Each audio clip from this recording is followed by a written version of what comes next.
Hi guys, hi everyone. This time I'm gonna show you how to make my teriyaki sauce. Okay, I have a mirin. They call mirin.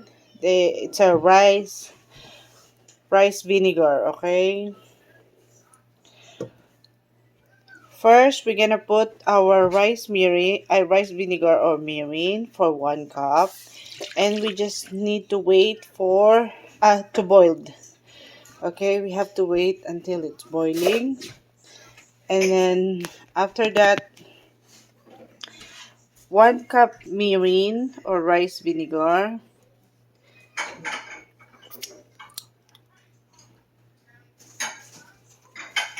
and soy sauce,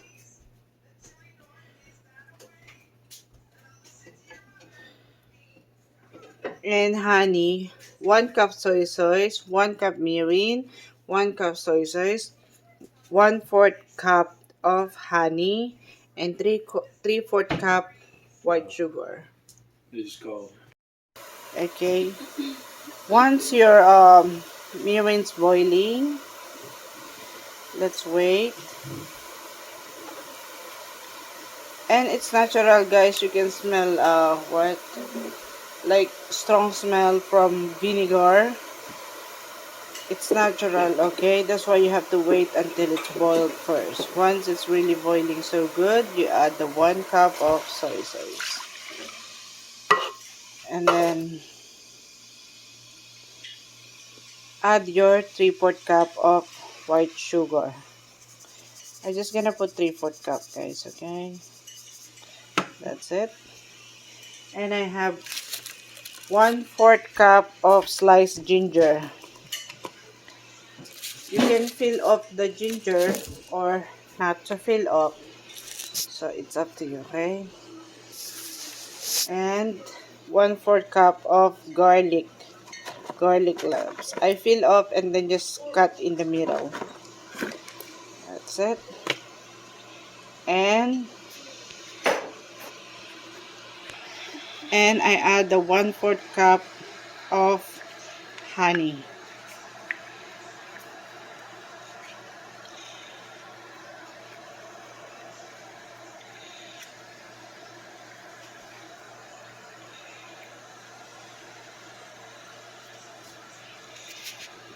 Now all we can do, we're just gonna be wait.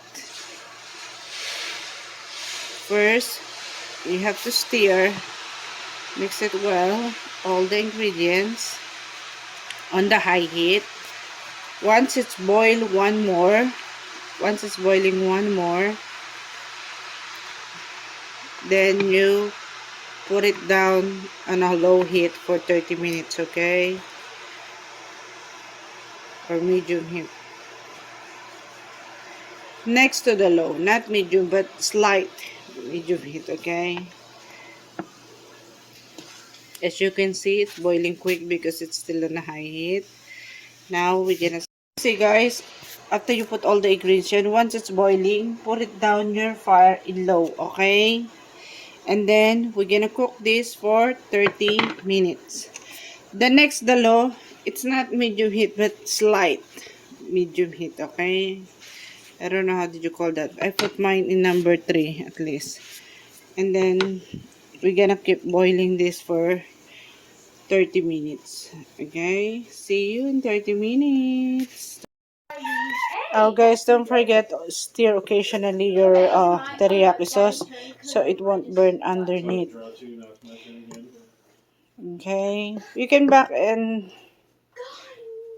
get out or back to your chicken teriyaki, but as much as possible stay on that. But me, I don't stay because I just put in mine in number 4. So I just want to make sure I don't get burned or what flow. I mean not red, blue. Teriyaki sauce, it's done after 30 minutes. And what I'm gonna do, guys, since I'm using my teriyaki sauce for my hibachi, I'm gonna put directly on this like ketchup bottle because I'm gonna use for my hibachi, okay? But you can put also in the other bottle or an other jar.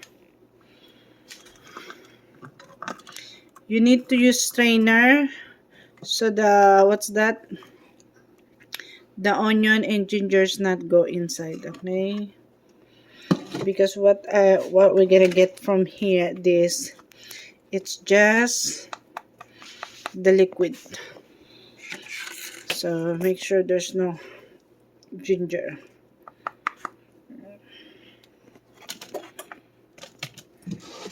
Yeah, I use my small strainer.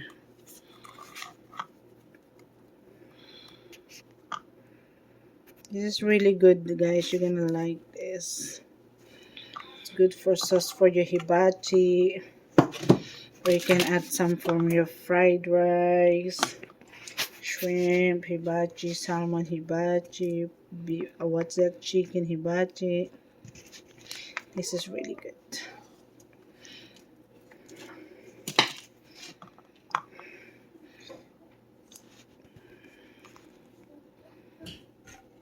Oops.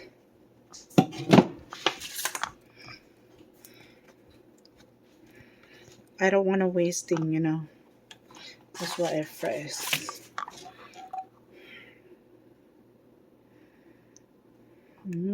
As you can see, it's already lightly